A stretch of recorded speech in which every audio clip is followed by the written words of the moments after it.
ইল্লা ইবাদাল্লাহিল মুখলাসিন। আল্লাহ বলেন বান্দা তুমি ভালো করে শুনে রাখো, আমার একদল বান্দা আছে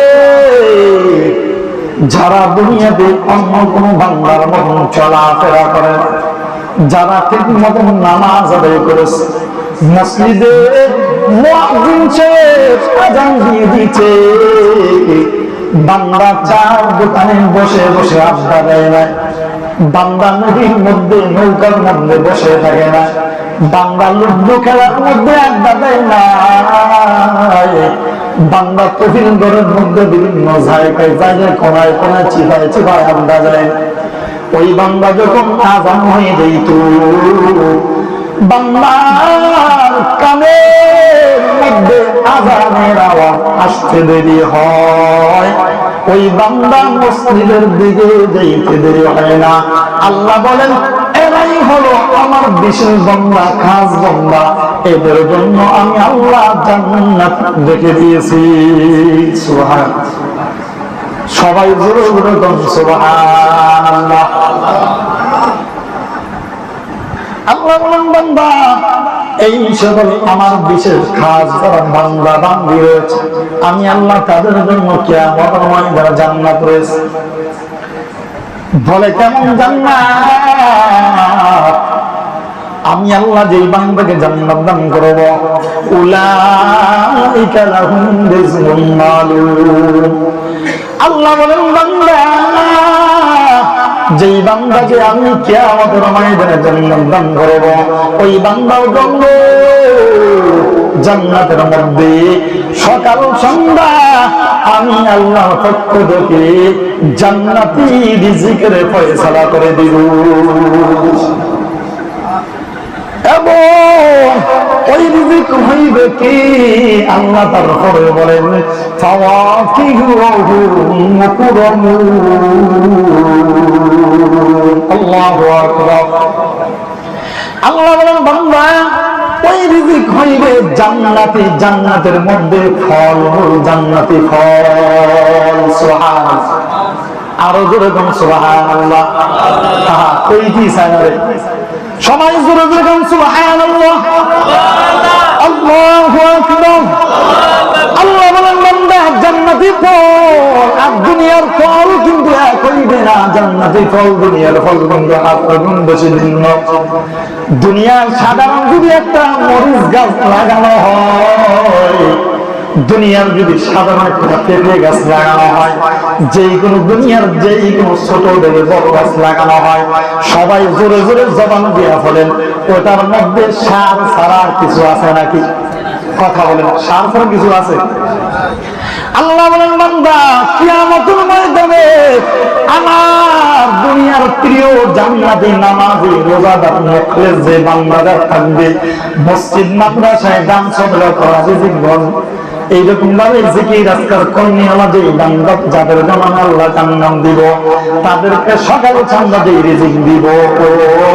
ওই রিজিক হইব জান্নাতি ফল, আর ওই ফলের মধ্যে থাকবে না কোন রকমের সার ওষুধ কীটনাশক। কেমন ফল? বান্দা ওই ফল জীবনে চোখ করে থাকে না। আল্লাহ বলেন বান্দা ফি জান্নাতিন নাঈম আলা সুরুরিন মুতামাওয়াবিলিন। এবং ওই জান্নাতি ফল জান্নাতি বান্দা জান্নাতে যখন খাইবে ভক্ষণ করবে, তাদের বসার মজলিসটা কেমন থাকবে, কিভাবে বসবে, আমান কেমন আল্লাহ কিন্তু সেই তো কোরআনের মধ্যে বলে দিয়েছি। সুবহানাল্লাহ। তারা কিভাবে বসে বসে জান্নাতের মধ্যে ফল খাইবে। দুনিয়ার আমাদের মতো সামনে এক টেবিল, তার পিছনে আর এক টেবিল, তার পিছনে আর এক টেবিল, এইভাবে বসবে নাকি অন্য কোনো কাইফিয়ত আছে বসার না? আল্লাহ বলেন জান্নাতের মধ্যে আমি আল্লাহ যেই বান্দাদেরকে জান্নাত দেব তাদের বসার মজলিস হবে, তারা এমন ভাবে বসবে তারা একে অপরের চেহারা মোবারক দেখবে। সুবহানাল্লাহ। আল্লাহ বলেন তারা কিভাবে বসবে? আল্লাহ বলেন বান্দা মুতাকাবিলিন, তারা চতুর্দিকে ঘুরে ঘুরে ঘুরে ঘুরে বসবে। তাদের চতুর্দিকে তারা এমন ভাবে ঘুরে ঘুরে বসবে, আমি যে এইভাবে চেয়ারে বসলাম তার ফরজন এইভাবে বসবে, তার ফরজন এইভাবে বসবে, তার ফরজন এইভাবে বসবে। এইভাবে চতুর্দিক দিয়ে তারা ঘুরে ঘুরে ঘুরে ঘুরে বসবে। কারণ তাদের প্রত্যেকের চেহারা যেন প্রত্যেকে দেখতে পারে, একে যেন অপরকে দেখানোর জন্য দেখতে মন চাইলে ঘুরে যেন দেখতে না হয়, গার ঘুরে যেন দেখতে না হয়, পিছন দিক দিয়ে যেন দেখতে না হয়। তারা যেন, আমি যদি এখান থেকে বসিয়া যদি আমার অন্য কোনো মুসল্লিকে যদি দেখতে মন চায়, তাহলে আমি যেন এখান থেকে বসিয়েও তাকে দেখতে পারি ওই কন্যা সে বসে আছে।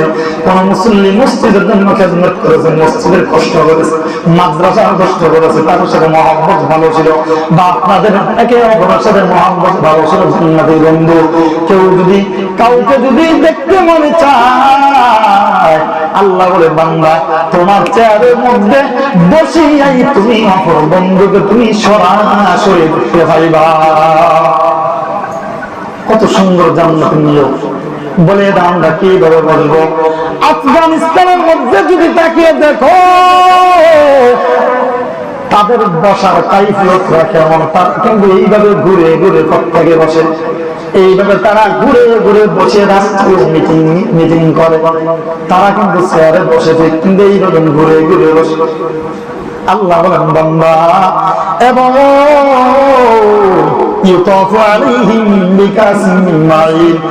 জান্নাতের মধ্যে যেই বান্দাদেরকে আমি আল্লাহ জান্নাত দান করব, যাদেরকে তাদের কপালে জান্নাত থাকবে, আল্লাহ নিয়ামত।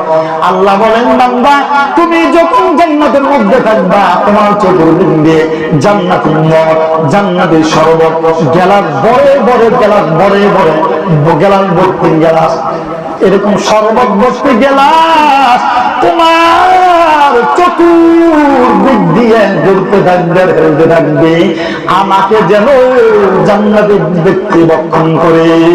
সুবহানাল্লাহ। আল্লাহ বলেন জান্নাতের মধ্যে তোমার জন্য তোমার জন্য জান্নাতি শরবত গেলাস ভরে তোমার চতুর্দিক যা ঘুরবে, তোমাকে খাওয়ার জন্য তোমার কষ্ট করে লইতে হবে না। চতুর্দিক দিয়ে তোমার জান্নাতি ওই গেলাস গুলা সর্বভূত হয়ে তোমার চতুর্দিকে ঘুরতে থাকবে। এবং আল্লাহ বলেন জান্নাতের মধ্যে আল্লাহ যেই মদ, যেই শরবত বান্দাকে দিকে পান করবে, ওই শরবত গুলা কেমন হইবে? আল্লাহ বলেন বান্দা বাইব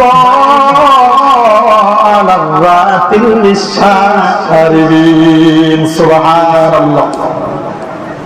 আল্লাহ বলেন বান্দা জান্নাতের মধ্যে জান্নাতি বান্দাদেরকে আমি আল্লাহ যেই শরবত দিব, যেই মদ দিব, ওই মদ হইবে সুস্বাদু। ওই মদের মতন দুনিয়াতে আর কোন মদ তোমরা চোখে দেখো না। অনেক সুস্বাদু, অনেক মজাদার জান্নাতের মদ কেন দিবে? তাফসীরের মধ্যে লেখে দুনিয়াতে বান্দা তোমার চোখের সামনে বন্ধুর মজলিসের মধ্যে মদ আসছে, তুমি পান করো না। এখান থেকে বড় একটা শিক্ষা, দুনিয়াতে তুমি তোমার এই জবানদার হারাম কিছু পান করো না, মদ এই জবানের মধ্যে ঢুকাও না, দুনিয়ার বিড়ি সিগারেট তোমার এই জবানের মধ্যে ঢুকাও না। যারা বিড়ি সিগারেট খাও তোমার কপালের মধ্যে কি তুমি লেখে না, তোমার সাথে কোনো বন্ধ নাই। ফিরিয়াতে তোমাকে বুঝাইতে হবে এমন আমার কোনো কিছুই নাই, এমন বাধ্যকতা নাই যে আপনার সাথে ঝগড়া করি আপনাকে আমার বুঝাইতে হবে। আল্লাহ বলেন বান্দা দুনিয়াতে তোমার জবান দিয়ে কত হারাম কিছু খাইতে মন চাইছে, কিন্তু বান্দা তুমি খাও নাই। সূরাতুস সাফফাতের মধ্যে আল্লাহ রাব্বুল আলামিন বলেন দুনিয়াতে বান্দা এই জবান দ্বারা হারাম কিছু খাইতে মন চাইছে, তুমি কিন্তু খাও নাই। তুমি আল্লাহ দিদারের আশায়, জান্নাত খাওয়ার আশায়, তোমার এই জবান দ্বারা জান্নাতের মদ খাওয়ার আশায়, জান্নাতের শরবত, জান্নাতি নিয়ামত খাওয়ার আশায় এই জবান দ্বারা হারাম কিছু তুমি খাও নাই। তোমার বন্ধু বান্ধব মদ খাইতে তুমি খাও নাই, বিড়ি সিগারেট তোমার সামনে চলছে তুমি খাও নাই, এই জবান দ্বারা তুমি গাঁজা ঢুকায় নাই। আল্লাহ বলেন বান্দা তোমাদের জন্য হবে জান্নাতি মদ। যারা এগুলা বক্ষণ করছো বান্দা তুমি কি খাও তুমি নিজেই চিন্তা করো। তোমার এই বিড়ি সিগারেট তুমি মনে করছো সাধারণ একটা বিষয়, অথচ তোমার এটার কারণে রাসূলের সুপারিশ তোমার সামনে আসবে না। তোমার মৃত্যুর সময় জান্নাতে কোনো ফেরেশতা তোমার মুখের দুর্গন্ধের কারণে সামনে আসতে পারবে না। আল্লাহ রাব্বুল আলামিন মৃত্যুর সময় বান্দার জান কবজ করার জন্য দুই শ্রেণীর ফেরেশতা রেখে দিয়েছে। যারা জান্নাতি বান্দা, যাদের মুখের থেকে সুগন্ধি আসবে, এই সুগন্ধিওয়ালা জান্নাতি নামাজি মুত্তাকি ফরজগার বান্দাদের জন্য, বান্দাদের জান কবজ করার জন্য একদল জান্নাতি ফেরেশতা আল্লাহ নির্দিষ্ট করে রেখে দিয়েছে। কারণ তারা গন্ধ, কোন দুর্গন্ধ সহ্য করতে পারে না। আল্লাহ ওই ফেরেশতা জান্নাতি বান্দাদের জন্য রেখে দিয়েছে। অপর দিক দিয়ে, একদিক দিয়ে জান্নাতি বান্দাদের রূহ কবজ করার জন্য জান্নাতি ফেরেশতা তাদের রূহ কবজ করে নিয়ে যাবে।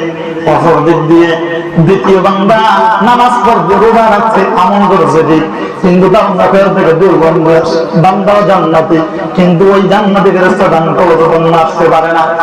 তার মুখের থেকে দুর্গন্ধের কারণে তার কাছে যেতে পারে না। দুনিয়ার সাধারণ স্ত্রী দেখা যায় অনেকের মুখের দুর্গন্ধের কারণে তার মুখ কাছে নিতে পারে না। ফেরেশতারা কি ধরবে আমার কাছে নিব? যেই বান্দার মুখের থেকে দুর্গন্ধ আসবে, ওই বান্দার কাছে যখন জান্নাতি ফেরেশতা আসতে পারবে না, আল্লাহর কাছে অভিযোগ করার পর আল্লাহ জান্নাতি ফেরেশতাদেরকে পাঠিয়ে দিবে, যাও যাও এই বান্দার জান কবজ করে তোমরা নিয়ে আসো। কারণ এই বান্দার মুখের বিড়ি, সিগারেটের গাঁজা, ইয়াবা, বিভিন্ন মদের দুর্গন্ধের কারণে জান্নাতি ফেরেশতার কাছে যাইতে পারে না। তোমরা যাও। জাহান্নামী ফেরেশতাদেরকে নির্দিষ্ট করা হয়েছে, যারা হবে জাহান্নামী, যারা হবে দুনিয়ার নাফরমান, যাদেরকে আল্লাহ জাহান্নাম দিবে, তাদের রূহ কবজ করার জন্য বিন্যাস দল জাহান্নামী ফেরেশতা রেখে দিয়েছে। যখন তারা আসবে, তারা আসার পরে এই বান্দার জান কবজ বহু কষ্টে, বহু নির্যাতন করে কষ্ট দিয়ে বান্দার রূহ কবজ করে নিয়ে বলেন নাউযুবিল্লাহ। আপনার বুঝ আপনার কাছে আপনি চিন্তা করে দেখেন, দুনিয়াতে আপনি কি বক্ষণ করতেছেন। আপনার দাড়ি কেটে গেছে, দাড়ির মধ্যে মেহেদি রাখতেছেন, কিন্তু আপনার বিড়ি খাওয়া বন্ধ করতে পারেন না। আপনার দুনিয়ার নাপাক গাঁজা, ইয়াবা, বিভিন্ন কিছু খাওয়া বন্ধ করতে পারেন না। অথচ আপনার বাবা কবরের মধ্যে চলে গেছে, মা কবরের মধ্যে চলে গেছে। আপনার সন্তান মাদ্রাসায় পড়ান, এজন্যই দেখা যায় সন্তান দিন দেওয়া হয় না আপনার কারণে। আল্লাহ রাব্বুল আলামিন বলেন, বান্দা তোমাদের যার মুখের মধ্যে জান্নাতি যেই শরাব পান করবে, শরাব পান করার পর তোমার ওই মুখের মধ্যে দুর্গন্ধ আসবে না, তোমার মাথা ঘুরাইবে না। দুনিয়ার মদ খাইয়ে দেখা যায় মানুষের মাথা আউট হয়ে যায়। বাড়ি গিয়ে স্ত্রীকে বলে মা, তাই না? মদ খায় একটা স্ত্রী করবো মা, বউরে মেয়ের কাছে বউ, মাথা খারাপ। এর মধ্যে একটা কথা শুনে অনেক ভালো আছে আমার কাছে, কিছুক্ষণ আগে শুনলাম। আমাদের মধ্য থেকে এক ভাই নিয়োগ করছেন যে আজকে 1 মাস 1.5 মাসের মতো হয়েছে যে সে জীবনে আর কোনোদিন বিড়ি সিগারেট খাইবে না। বলেন আল্লাহ তাকে কবুল করে সবাই বলে না আমিন। আরো জোরে বলে না আমিন। এক ভাই নিয়োগ করছে যে অনেক বিড়ি খাইতো, যা এর জীবনে আর বিড়ি সিগারেট খাইবো না। আমাকে বলছে যে আমি 1 মাস 1.5 মাস খাই না, মসজিদে কিছু টাকাও দিয়েছে এই যাবো। আল্লাহ যেন এই বাইরে এই তওবার থাকার তৌফিক দান করে সবাই বলে না আমিন। এবং আমাদের প্রত্যেকটা মুসলিম ভাইকে যেন আল্লাহ এই সমস্ত নাকান্দা খাবার থেকে হেফাজত করে সবাই বলে না আমিন। আরো জোরে জোরে বলে না আমিন। অনেকে কয় না পাহাড় কবুলে গেলে যদি না খাইলে কেমন হবে।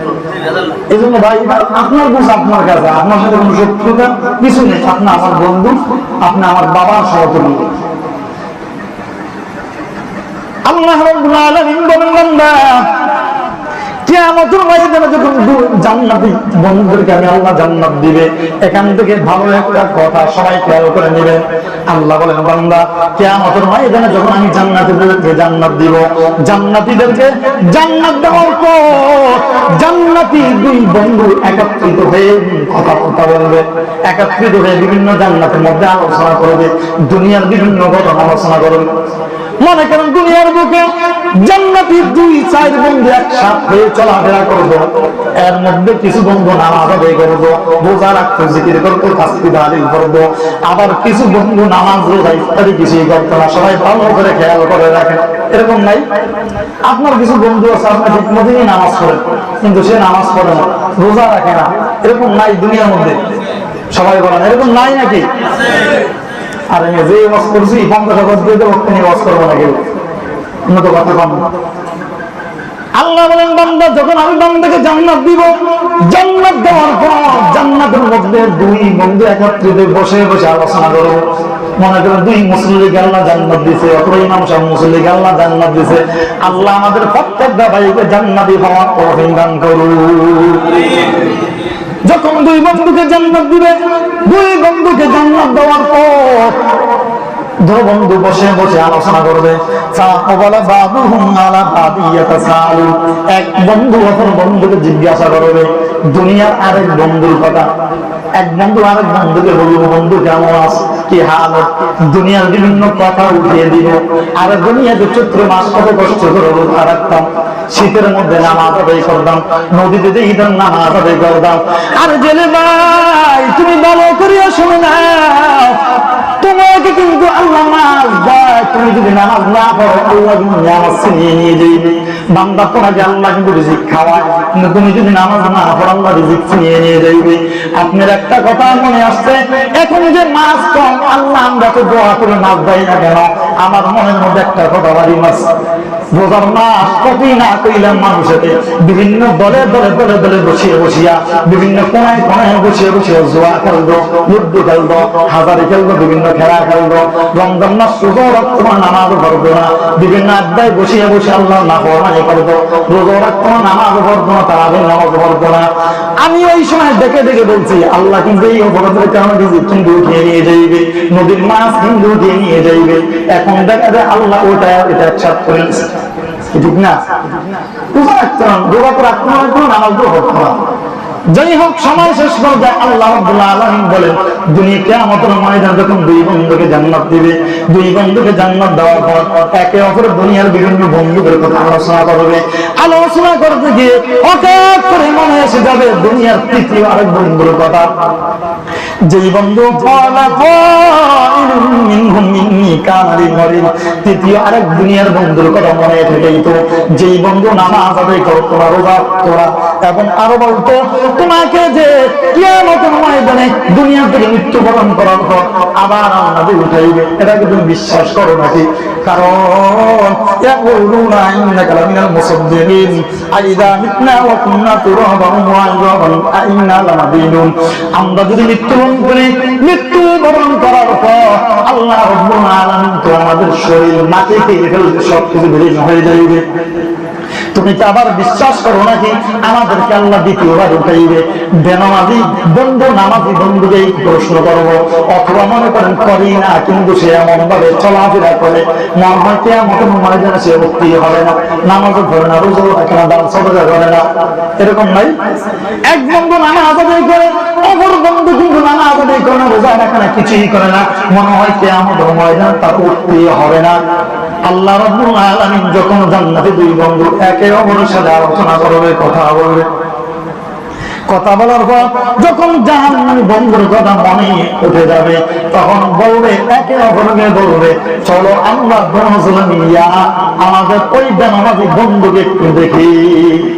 এই কথা যখন বলবে, বলার সঙ্গে সঙ্গে আল্লাহ রাব্বুল আলামিন জাহান্নামী এবং জান্নাতি বন্ধুদের মধ্য থেকে যে একটা পর্দা আছে, একটা দেওয়াল আছে, ওই দেওয়ালটা আল্লাহ উঠিয়ে দিবে এবং জাহান্নামী এবং জান্নাতি বন্ধু একে অপরকে সরাসরি দেখতে পাইবে। সুবহানাল্লাহ। আল্লাহ বলেন ক্বালা হাল আনতুম মুত্তাবিউন ফাত্তারা ফারাহু ফি সাওয়াইল জাহিম। জান্নাতি বন্ধু দেখবে জাহান্নামী জান্নাতি ওই বন্ধু জাহান্নামের আগুনের মধ্যে জ্বলে জ্বলে অঙ্গার হয়ে গেছে, একে অপরকে স্পষ্টভাবে দেখতে পাবে। এজন্য আল্লাহ নবী বলেন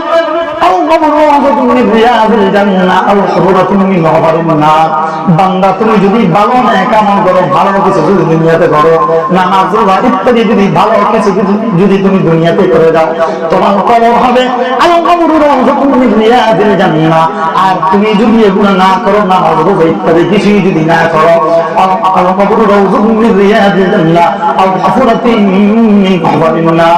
তোমার কবর হবে জাহান্নামী একটা গর্ত। আল্লাহ পাক আমাদের প্রত্যেকটা ভাইকে জান্নাতে যাওয়ার মতো তৌফিক দান করে, সবাই বলে আমিন।